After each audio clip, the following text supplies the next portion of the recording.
Action. How you doing, everybody? Thanks for joining us. Today, we're going to do a pre-video on supercapacitors. Now, I wanted to do a video on an actual model that we were going to actually try to put together. But I came across something that I thought may be interesting, and I wanted to try it out before I did the next experiment. So this is kind of like a pre-experiment. This is kind of like a bonus. So, today, we will be attempting to make a supercapacitor based on something interesting that I saw.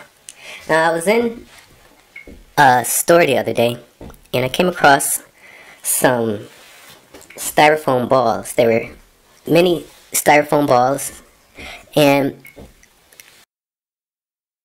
with the styrofoam balls, you can mold things with them, and the styrofoam balls were sticky. And I said, just about a few minutes ago, I said, I wonder if I could use these to make a supercapacitor, because a circle seems to have more surface area than a flat surface. Unless it doesn't for some reason, but this is just what I'm thinking. I don't know if this is going to actually work. So, let's go ahead and get started. Our materials, we're going to be using paper towel, 2 small pieces of paper towel. This one is only about a ½ inch by 1 inch. You need 2 of those. We're going to be using a copper wire. Can you see that? A copper wire strand. We're also going to be using a galvanized zinc wire strand. I don't know if you can see the difference in color. Those are very small. We're going to be using a small piece of saran wrap. This one is only about 1 inch by 2 inches. We're going to be using an eyedropper, and we're going to be using a 20% solution of alum sulfate. And I can lead you into the right direction. If you don't know how to make alum sulfate in a water solution, I can show you how to do that later on. But for right now, just a quick demonstration. I just want to see if this is going to work before I try to do my actual experiment that I really wanted to do. I just didn't want to forget this, so just wanted to try it out. Alright. Oh, can't forget our activated material. Our activated material is going to be, put it up in the range. Maybe I could put that on a white piece of paper so you can see it better.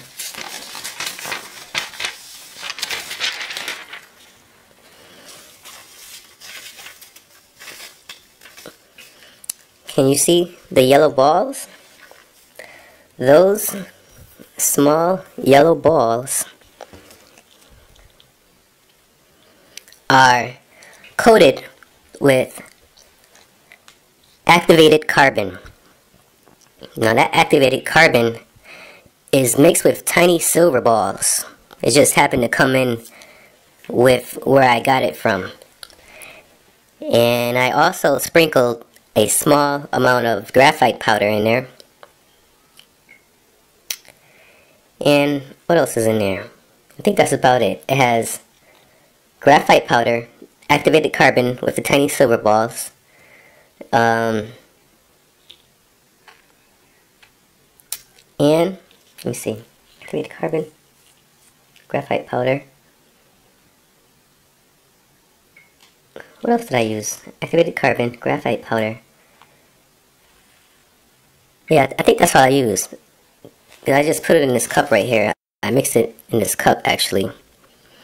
And first I put the styrofoam balls in, and then I put the activated carbon in. Then I sprinkled some graphite powder on it. Not a lot, just a little bit. I didn't even use a teaspoon for each one, maybe even less. And I just took this cup right here and I put it all in this cup and I just mixed it together. I mix it up all together. I didn't really mix up all that good, but it's just for demonstration purposes. I just want to see what's going to actually happen. The styrofoam balls, they have some type of coating on them that makes them sticky. So I think it's an interesting material to work with. I want to try some other things with it. Alright. So what I'm going to do first is I'm going to take my paper towels. Let me see. I think I got to put it up here more. I'm going to take my paper towels.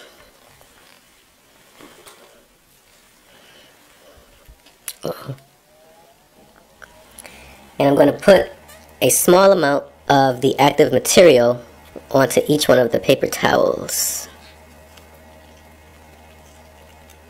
Just a pinch full, you don't need a lot. A little goes a long way, less is more in this case.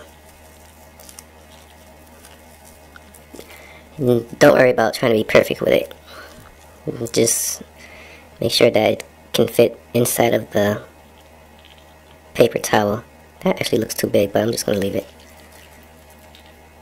Most times if you think you don't have enough, you probably have too much. So in this case, a little bit goes a long way. Let's squish these up some more.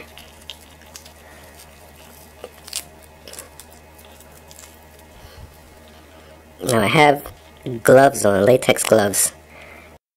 You're going to want to wear some safety goggles also. Not that the stuff is dangerous, but just for safety precautions.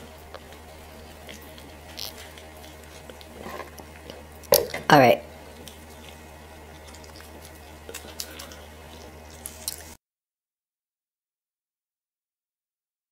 This is actually just a demonstration.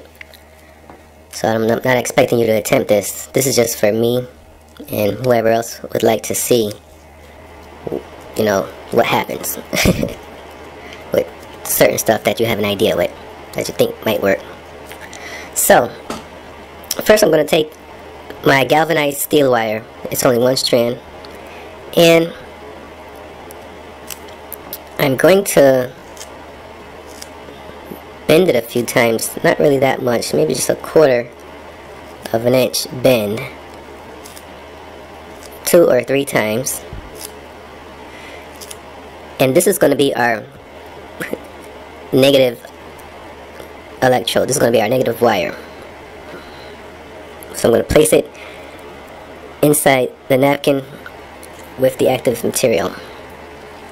Next I'm going to do the same thing with the copper wire. I'm going to bend the bottom of it about 1/4 of an inch, 2 or 3 times. In this case I did it 3 times. And I'm just going to put it onto the opposite paper towel with the active material on it. Now the active material is going to be the same on both sides. The paper towel is going to be the same on both sides. Only thing that's going to be different is the copper wire and the galvanized steel wire.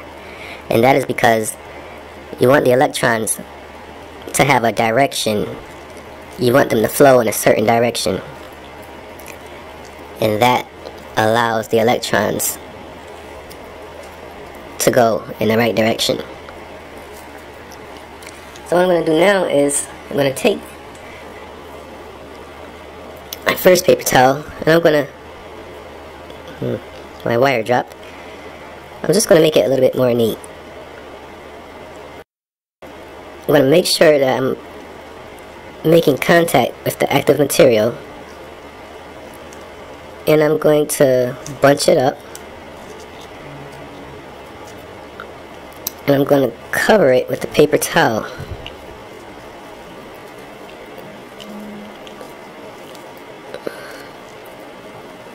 The paper towel will separate the two active materials from touching each other. We don't want our active material or our wires to be touching each other, because the circuit won't work. So that's the first one. Now I'm going to do the same thing with the galvanized steel wire. I'm going to make sure the wire is touching the active material. And I'm going to make up a small ball, if you will. A little small ball.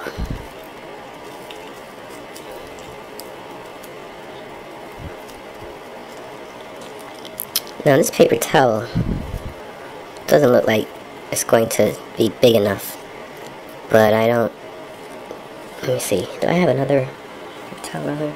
I think I do. That's alright. I think this will be good enough, as long as it don't have a hole in it where the two sides touch. Alright, now I'm going to put them together. It's okay for the paper towels to touch, but you just don't want the active materials to touch. The paper towel acts as a separator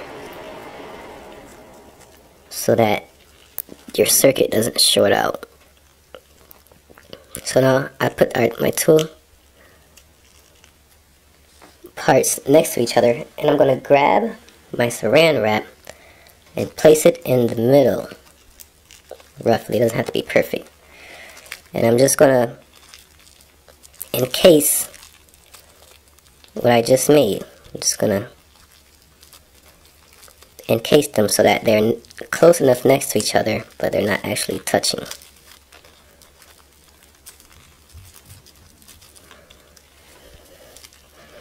Alright, now I have my saran wrap on there.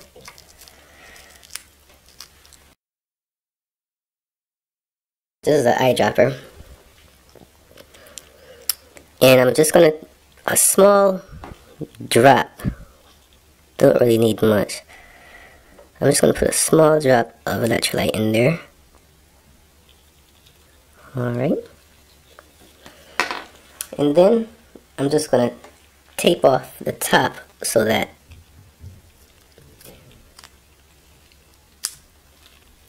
my saran wrap doesn't come apart without taping my glove in the mixture. Alright, so now this is our basic cell right here. It's not the cutest little thing, but this is what we were aiming for. Two electrodes coming out the top, our positive and our negative. And I'd like to see how much electricity this is producing. So I have a multimeter in the background. And I'm actually going to use my jumper cables. I have a pair of jumper cables. I actually made it because I couldn't find one anywhere, so I had to make this one. My jumper cables have a positive and a negative on one side, and on the other side it's a USB cord. The red is in the red wire, and the black is in the black wire. And I taped them together without allowing them to touch. And that allows me to plug it into this multimeter. I put a USB cord on this multimeter, a female, I don't know if you can see that, a female on one end that goes into the multimeter, and a male that goes into the alligator clips. I'm just going to connect them. I'll put the multimeter back.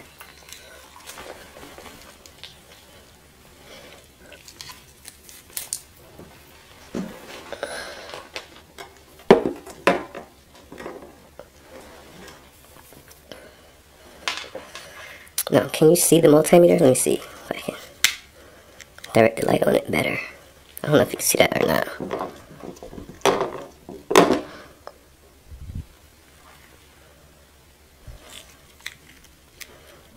I don't know, it doesn't look like you see it. Let me see if I got a flashlight.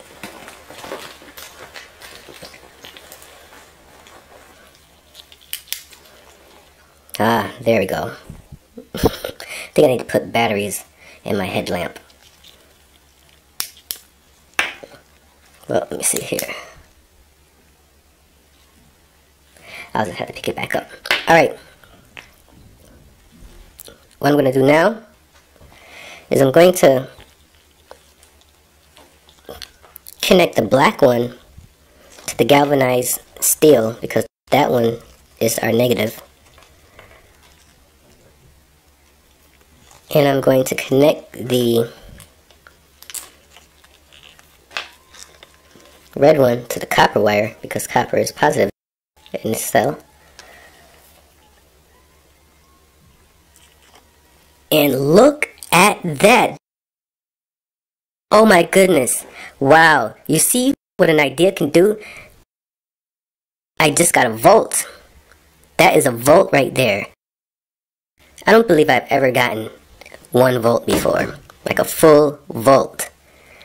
This right here, I had to put it on there for y'all. Do you see it? A volt.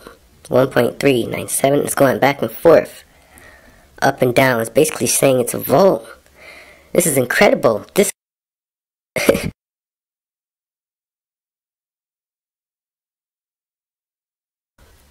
I'll do the next experiment. I just wanted to see what this one is going to do, and this is really, really, really impressive. Wow. Just look at her go. Now, I have a hand crank charger. Now, I built it from a self-powered flashlight, but I don't even use it for the lights. What I did was I took it apart and I put this USB cord on it, and I put a few other parts in there, components, and I basically made a hand crank charger that puts out a steady 5 volts. So let's charge up. Let's see how much this new cell that we just made can hold. Right now we're showing a volt. Let's see if we can get it up to 2 volts, or if it'll go to 1.8 volt. They say that a supercapacitor shouldn't go over 2 volts, but I've seen them high as 5 volts. The reason for that is because it will stop behaving like a supercapacitor and it will start behaving like a battery, and you don't want that, because you want the advantages of the supercapacitor as opposed to the battery. Now, there are incredible advantages to a supercapacitor compared to a battery. I'll tell you 2 of them right now. They charge and discharge 100 to 1,000 times faster than a normal traditional rechargeable battery. That means that you can get a full charge in 30 seconds to 3 minutes. It will only take you between 30 seconds and 3 minutes for a full, complete charge. Now, we know how our traditional rechargeable batteries are. They take about 2 to 3 hours to fully recharge. The fast ones, maybe you can do it in an hour and a half with the quick charge. That's why they call them a supercapacitor, because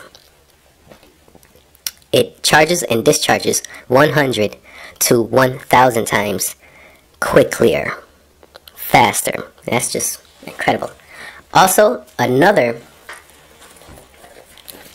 advantage to a supercapacitor than a rechargeable battery is that they don't have to keep count of cycles. You don't have to put a circuit on it for it to keep track of the charge and discharge cycles. And they can charge and discharge for millions of cycles. Now, we know that our traditional rechargeable batteries, they can go maybe a few hundred cycles before they start to malfunction. And you have to put a circuit on it for it to keep track so that it don't overcharge or undercharge. So it's a lot extra. So when you have the supercapacitor, those are just 2 basic areas where supercapacitors outperform rechargeable batteries. And we're just making this right here at home. I'm on the kitchen table right now.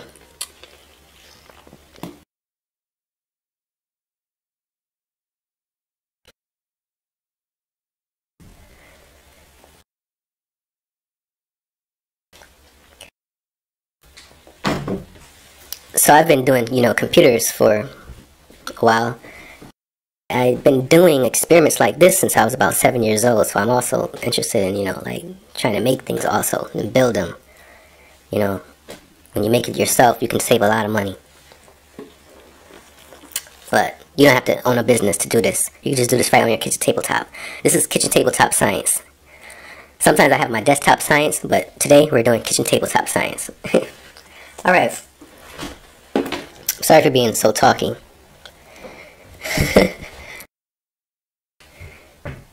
But I'm just excited right now.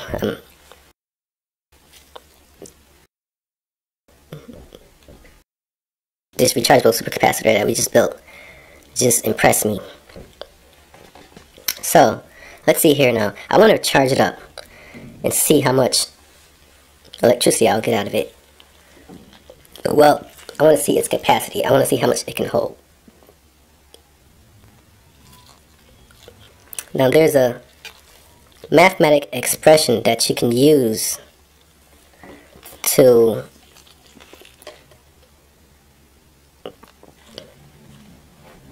estimate capacitance, but that's with two flat plates. I don't have two flat plates. I have balls and I have steel wire.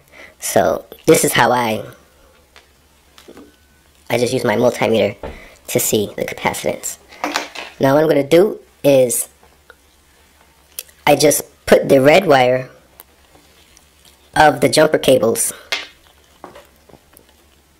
onto the copper, and then I put the black wire onto the galvanized steel.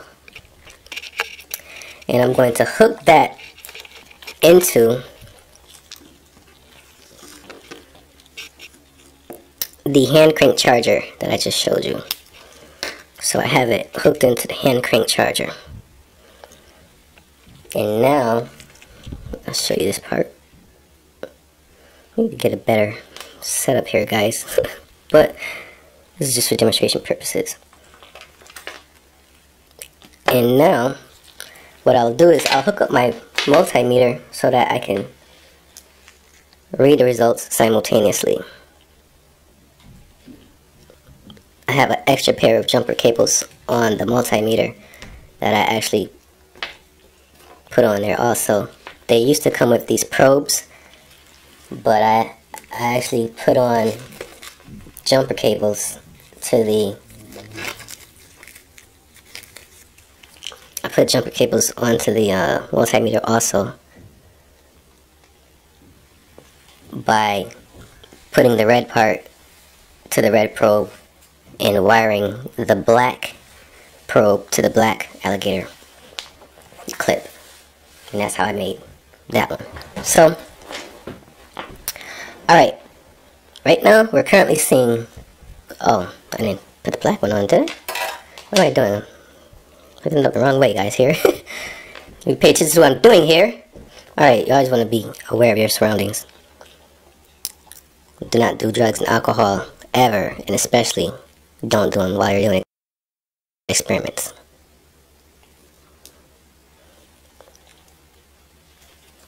Okay, so I've hooked up my multimeter now, and since I have everything hooked up, we're not seeing oh, why does it keep disconnecting? Stay on there. Okay, now we're not getting the volt that we were seeing before. I don't know why. I think some of the electricity just discharged when I hooked up a few capacitors that were in the hand crank charger, and I think the multimeter has some type of effect. Well, let's go ahead and see how many volts we're going to get. I'm just going to charge it slowly. I'm not going to go too fast.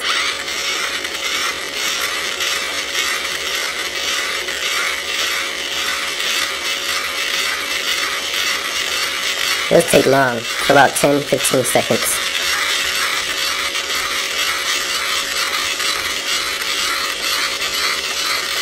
Let's read the results.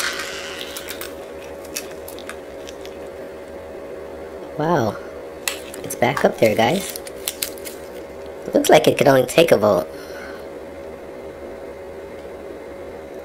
1.06, 1.05, 4. Yeah, it looks like it can only take a volt. I'm trying to get it up to 1.23 volts. Because if we could get it up to 1.2 volts, that will be comparable to a commercial battery that you see in the rechargeable section of your department stores. I'm going to give it one more go at this charge. You see when I hook up the hand crank charger, the volts go down for some reason.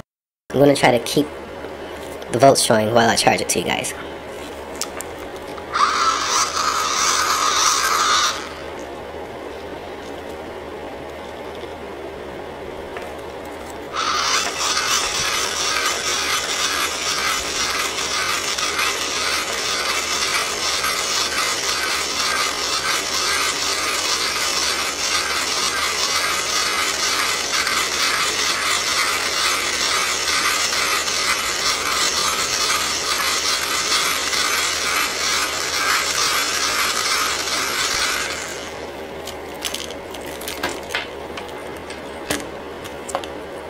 Yes! Yes! Yes! 1.2. I think 1.23 was the highest I ever seen it. At one time, I forgot what I did, so I never really documented that one. That's why I didn't say it earlier.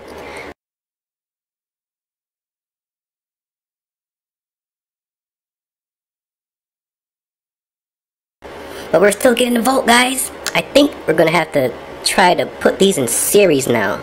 I'm going to make a few more. I'm going to put it in series, and I'm going to get back to y'all and tell y'all and show y'all the demonstration. Wow, it's holding a steady volt.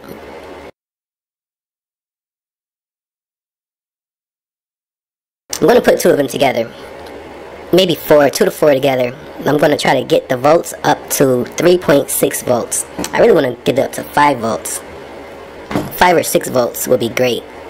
But I think I'm just going to do 3.6 volts because my cell phone only takes a 3.6 volt battery. So I'm going to attempt to charge my battery with this new, I don't even know what to call it, supercapacitor. I think I'm going to dub it the super duper capacitor. But I don't know about the patent rights and things like that. So it's not official. But the super duper capacitor, guys, look at it. Just wow. Well, that's it for this episode, guys.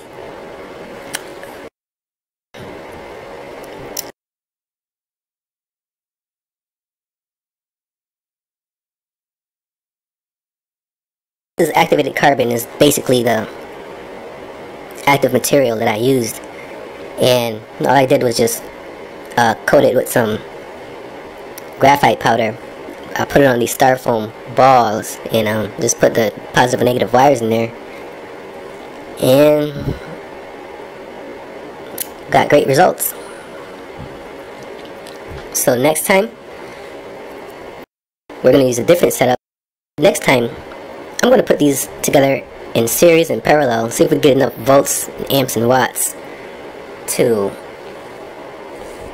power a cell phone, or charge one at least. You guys have a nice day. Thanks for watching. Bye-bye.